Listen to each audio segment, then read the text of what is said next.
Hindi na muna pinapabiyahe ang lahat ng passenger ship ng kumpanyang may-ari ng lumubog na MV Trisha Kirsten 3.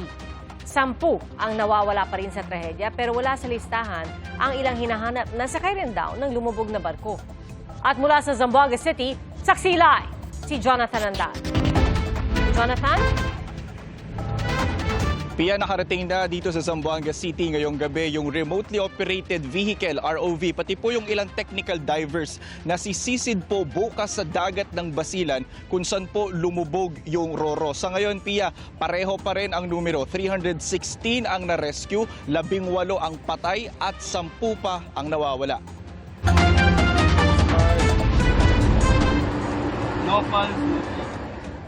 Sinubukan pang sagipin pero hindi na nagawang masalba ng Philippine Coast Guard ang buhay ng batang ito na isa sa mga sakay ng lumubog na MV Trisha Kirsten 3. Ayun, may tatlo silang nahila.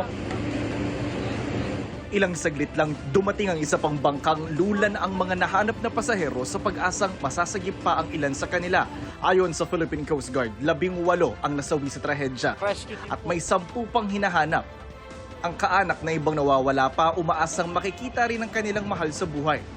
Ang kadete na si Dave Kyle Punsalang na naka-duty nung mangyari ang trahedya, nakapagpadala pa ng mensahe sa group chat ng kanilang pamilya bago lumubog ang barko. Fully booked daw ang barko. Bandang alas 12:56 ng hating gabi, nag-message na si Punsalang na humihingi ng tulong dahil tumagilid na raw ang barko. Ako po yung nananawagan sa lahat na nakakita doon sa anak ko si Dave Kyle Punsalang. Ipagbigay niyo po ng impormasyon dito sa account ko o mismo sa anak kong si GP Punsalang. Sana matulungan niyo ako. Parang awan niyo. Parang awan niyo. Anak ko yan. Buhay na yung anak ko na sa lalay ngayon. Si Hermeline magdadalawang araw nang hinahanap ang anak niyang si Dina. Ito po siya, kung sino man po yung nakapulot sa kanya. Kasi hanggang ngayon missing pa rin po siya. Pero alam namin na ano po siya, nabuhay pa rin po hanggang ngayon. Kasamaan niya ni Dina ang kanyang kuya, asawa nito at anak nilang sanggol. 4 sila. So, yung 3 po na-rescue na pero patay na yung anak yung apo ko. Siya na lang po yung nawawala. Kung buhay man or patay, dapat talaga tanggapin natin kung ano man nakaano sa kanya. 7 kaanak na sakay rin daw ng Roro ang hinahanap sa Coast Guard Station ni Mudar. Asawa ko po, si Harija Jirol. Pati auntie ko po, si Balma Jirol. Pati asawa niya, si Jirol. Pati si Alma. Pati si Junhar. Pati si Rondon Jirol. Pati ikapito po yung batang na maliit, 2 taon. Sa ibang barko daw dapat sasakay ang mga kaanak kung di pinalipat sa MV Trisha Kirsten 3. Sabi ng bayan ko confirm, sumakay sila sa Trisha. Tinignan po namin sa list, ng missing wala po sila doon. So ang tanong ko po kung nasaan ang pamilya ko, nandun naman po sa manifest po ang pangalan ng mga pamilya ko. Kinumpirma naman ng Philippine Army na nawawala rin ang pasaherong sundalong si Sergeant Wendell Sabuyas. Kwento ng kapwa nitong sundalong nakaligtas, papunta sana sila kahapon sa Hulo kung saan sila na destino. Ginising siya ng kasama namin, sir. Tapos hindi ko na kuan kung nagising siya o hindi, sir. Hindi na namin mahanap si Sergeant Sabuyas, sir. Pero ayon sa Philippine Coast Guard, batay sa kanilang official record, posibleng wala ng pasaherong nawawala. Ang 10 missing sa listahan nila ay ang 8 tripulante ng barko, ang kanilang kapitan at ang tauhan ng Philippine Coast Guard na naging Sea Marshal sa biyahe. We are basing doon sa aming manifest na binigay sa amin. Ngayon, if ever po na meron talagang ibang missing, that would be part ng magiging result ng investigation natin. Na ibig sabihin, meron talagang hindi nakasulat sa manifesto. Sa ngayon po, ayaw po namin mag-speculate. We welcome any information from the public. Expectation din po ng lahat na aming mga marino, yung kapitan ng barko dapat ang pinakahuling tatalon, pinakahuling aalis. Ayon kay Transportation Secretary Giovanni Lopez, hindi mo napapayagang bumiyahe ang lahat ng 24 na passenger ships ng Allison Shipping Line, ang may-ari ng lumubog na Roro hanggat hindi sila nakakapasa sa inspeksyon ng Marina at PCG. Kung may makitang paglabag, sususpindihin o tatanggalan ng permit ang kumpanya. They are now grounded. And Marina and Philippine Coast Guard, they have 10 days to conduct a maritime safety audit and risk compliance and also inspection. Kung lalabas po sa investigasyon na meron pong pagkukulang ang gobyerno, makakaasa po kayo na yayariin, sisibakin, we will file the appropriate cases against our fellow workers. Ganon din po sa panig ng ship owner. Dagdag ni Lopez, mayroong 32 maritime incidents na ang Allison Shipping mula 2019. Noong 2023, halos 30 ang nasawi nang masunog ang barko nitong MV Lady Mary Joy 3 sa bahagi ng Balok-Balok Island sa Basilan din. So I'm asking Marina, what did we do for the last how many years? Nasaan ang mga report? Ano ba yung pagkukulang natin?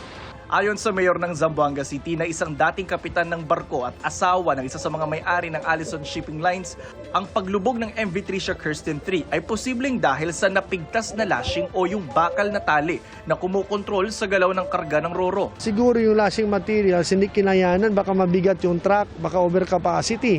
So, hindi nila namataan yun, pumutok yung rolling materials, nung gumano ng barko, nung nag-rolling siya, sumaba yung truck, tumagilid. Kaya nung tumagilid yung truck, nagkaroon siya ng angle of roll and dire-diretso na lumubog yung barko. That will be part of the investigation. Nakikita niyo rin ba yung ganong angulo ngayon? We are not discounting any possibility. We focused on the search and rescue. Mas mahalaga sa ngayon ang buhay ng tao. Isa rin daw sa iniimbestigahan ng Coast Guard ay ang squall o biglaang paglakas ng hangin na madalas ay may kasabay na pagbugso ng ulan. Etong area na po ito, etong sa may Bukal-Bukal at saka sa may Pilas Island, usually may squall po dito. Parang subas ko po, ito po yung biglaan na paglakas po ng hangin. We are also checking on that. Sa aerial inspection ng Philippine Coast Guard na aking sinamahan, nakita namin ang Balok-Balok Island kung saan malapit ang lumubog na roro. Pero hindi ito natanaw. Hindi po namin nakita yung mismong roro dahil totally submerged talaga, nakalubog. Wala rin po tayong nakita palutang ng debris. Ang nakita lang po namin dito ay yung tagas ng diesel mula doon sa barko. Yung barko po kasi may karga 25,000 na litro ng diesel. Sabi ng Coast Guard, naghanda na sila ng oil spill boom at oil dispersan. Pero sa ngayon, hindi naman daw dapat ikabahala ang tumagas sa dagat na manipis na langis. Oil sheen, yung napakanipis, yung parang nagpatak ka ng mantika sa tubig. Sa ngayon, wala pa po tayong dapat ikabahala. Normally, yung oil nasa surface lang.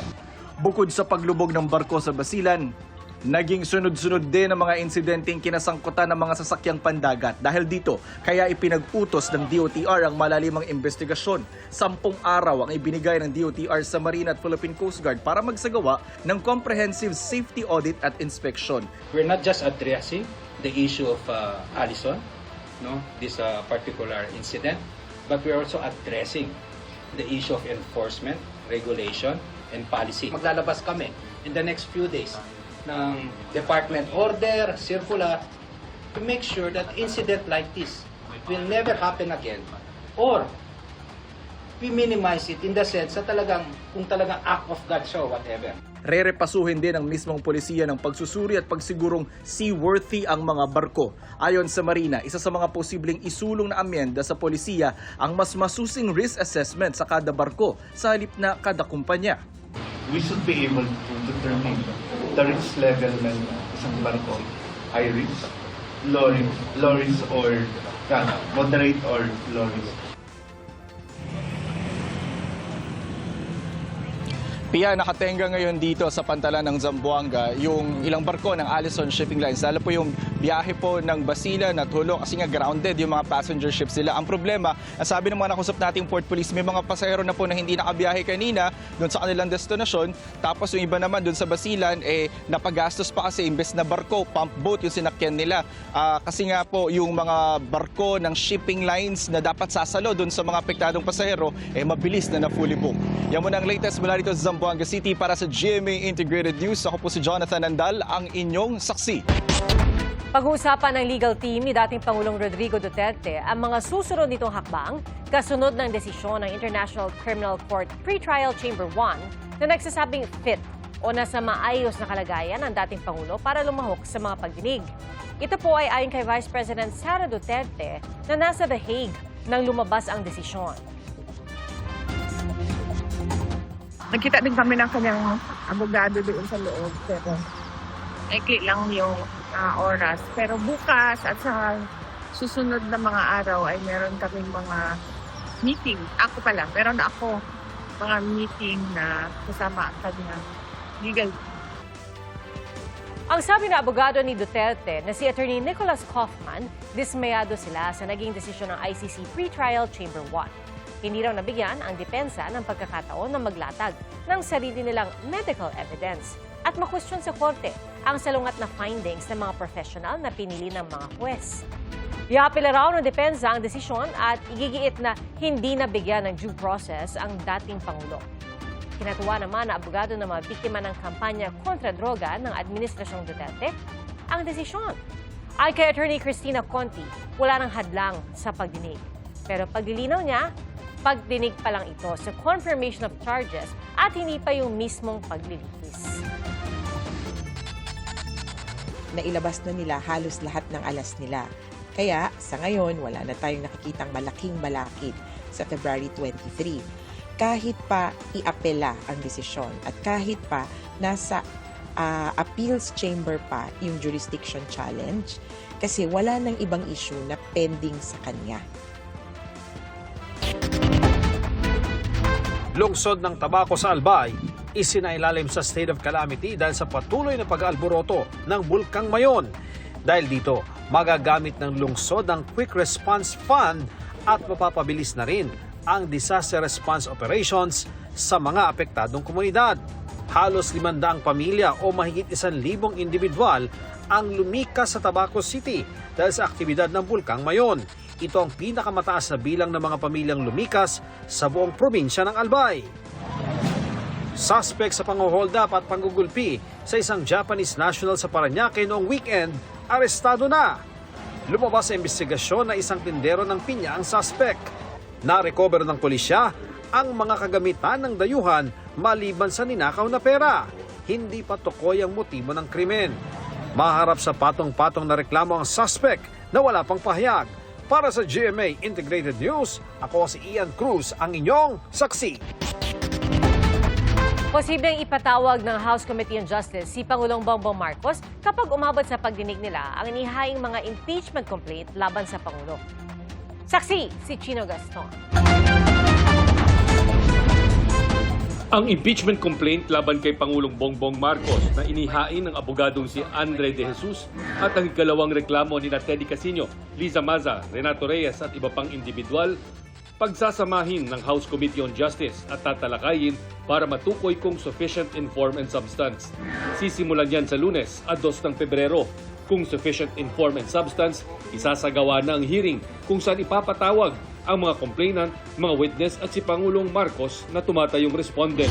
Ito raw ay para hindi na maulit ang isa sa mga basihan ng Supreme Court decision sa pagdedeklarang unconstitutional ang impeachment complaint noon laban kay Vice President Sara Duterte na hindi nila nabigyan ng pagkakataong sumagot sa mga aligasyon. Paano kung hindi dumating yung respondent? It is his prerogative whether to come or not to come.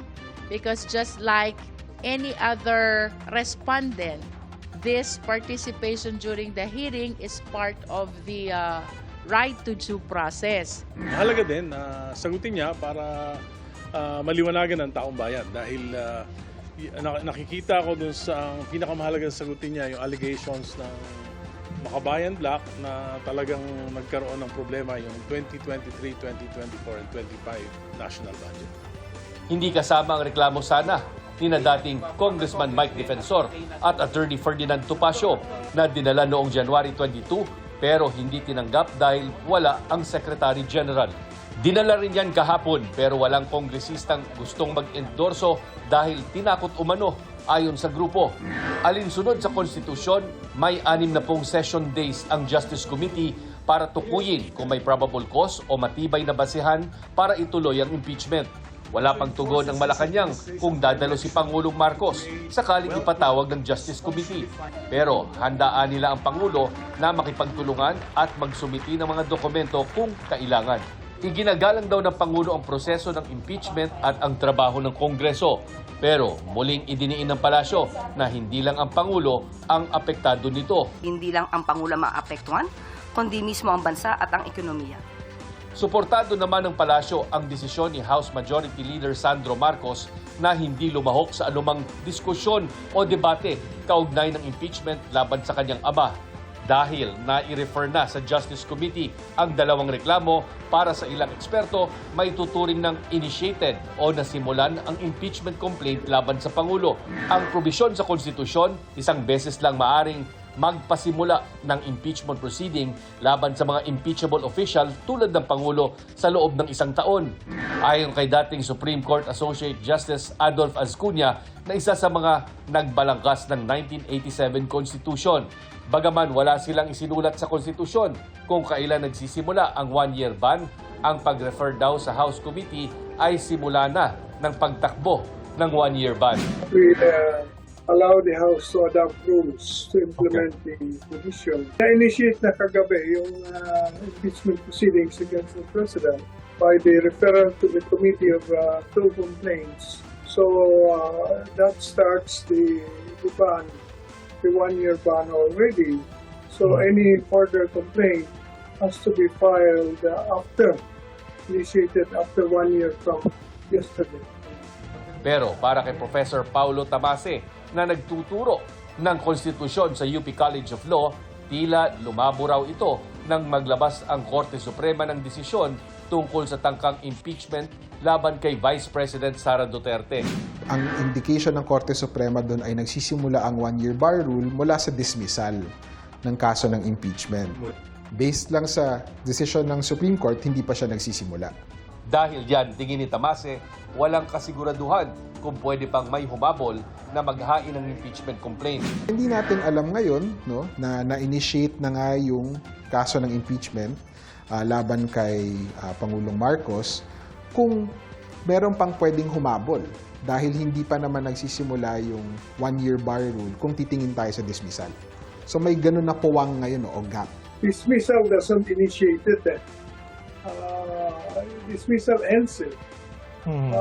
What is the start of the 1-year period is not from the dismissal, is from the initiation. Okay. And the initiation is either by referral to the committee or archiving. Pero si Justice Committee Chairperson Luistro naninindigang sarado na ang tindahan. Wala nang pwedeng humabol kasi ito yung paulit-ulit kong sinasabi. Basta may makarating na impeachment complaint sa Justice Committee, following the Francisco ruling, it completes the initiation process and therefore it bars all subsequent impeachment complaints against the same impeachable official. It likewise triggers the running of the 1-year prohibition period. Para sa GMA Integrated News, ako si Chino Gaston, ang inyong saksi. Tinutulan ng halos lahat ng senador sa minorya ang resolusyong kundinahin ang tila pagbabanta ng Chinese Embassy sa mga opisyal ng Pilipinas na tumutuligsa sa agresyon ng China sa West Philippine Sea. Saksi si Ian Cruz. 15 senador ang pumirma sa draft ng resolusyong kumokondena sa Chinese Embassy dahil sa tila banta nito sa mga opisyal ng gobyerno na kritikal sa agresibong aksyon ng China sa West Philippine Sea. Sa resolusyon, nanawagan ng Senado sa Department of Foreign Affairs na magkasa ng mga hakbang pandiplomatiko para itaguyod ang dignidad ng Pilipinas at tiyaking ang relasyon nito sa iba pang estado ay ayon sa international law. We condemn the statements of the Chinese embassy that are, we believe, inconsistent with diplomacy and international law. Sa gitna ng pagtalakay para dyan, nirepost pa ng embahada ang larawan ng mga senador na sumusuporta sa resolusyon na unang ipinost ni Tariela na ani Ontiveros, tila tinuyapang gaya-gaya lang sila sa isa't isa. Git ni Ontiveros, bastos at walang paggalang ang embahada ng China kaya dapat i-adopt ang resolusyon. Pero git ni Minority Leader Senator Alan Peter Cayetano, mas mainam na magkaroon ng pagdinig ukol dito. May mga mungkahi ring ideklarang persona non grata ang mga opisyal ng embahada pero di rin lumusot. Nasuspindi lang ang pagtalakay sa resolusyon. tanging Senador Jinggoy Estrada lang ang minority senator na pumirma. Bago nito ay binatikos na ng ilang senador ang embahada ng China sa Pilipinas. Sa banta nitong pagpapayarin ang mga opisyal ng Pilipinas na nanguudyok laban sa China. We are told that criticizing a foreign head of state is completely unacceptable. If you do not like how democracy works in this country, then you are free to leave the Philippines. Get the out. Layas. This is our house. Hindi sila ang boss natin at tayo ay mga tau-tauhan lang nila. Nauna nang ipinagtanggol ni Senadora Risa Ontiveros si Philippine Coast Guard spokesperson on the West Philippine Sea, J. Tariela. Pero sinundan niya ng anyay tila sistematikong pag-atake sa kanya sa social media ng gobyerno ng China. We are in a democracy. Ang freedom of speech ay hindi lisensya para sa representante ng isang dayuhang bansa na manghimasok, manakot at mambastos sa mga Pilipino dito. Even the Chinese Foreign Ministry spokesperson, Guo Jiakun, threatened Philippine officials on our very own soil. The embassy has clearly violated Article 41 of the Vienna Convention on Diplomatic Relations. Sabi umano kay Minority Senator Rodante Marcoleta ng bagong Chinese ambassador sa kanilang pulong, sinagot lang ng embahada ang paggamit ni Tariela ng caricature ni Chinese President Xi Jinping. Siguro yun ay paalam natin sa paraan na hindi tayo makakagawa siguro ng lalo pang mas malaking pagkakamali na katulad po ng ginawa niya. Kailangan po bang gumamit pa siya ng mga cartoon caricatures, pare-pareho tayong claimant? Sana naman ay pakaiwasan din natin yung gano'n sapagkat kung negative naman yung nakikita rin namin, hindi na naman po pwedeng hindi naman kami sumagot. Pag nambastos ka, babastusin ka rin talaga. Para sa GMA Integrated News, Ian Cruz ang inyong saksi. Namumukadkad ang sakura o cherry blossoms. Pero hindi po yan sa Japan o South Korea, kundi sa Baguio City. Ayon sa Baguio Country Club, ito ang kauna-unahang pamumukadkad ng cherry blossoms tree na mahigit 7 taon din nilang hinintay. Maituturing na pambihira ang pamumukadkad ng sakura sa bansa, lalo't kadalasang nangyayari lang ito sa mga bansang malamig ang klima. Pero dahil malamig sa Baguio, maaaring nakatulong daw ito. Taong 2018 at 2019 nang mag-donate ang mga hapon ng sakura tree sa naturang Country Club. Mga kapuso, maging una sa saksi. Mag-subscribe sa GMA Integrated News sa YouTube para sa iba't ibang balita.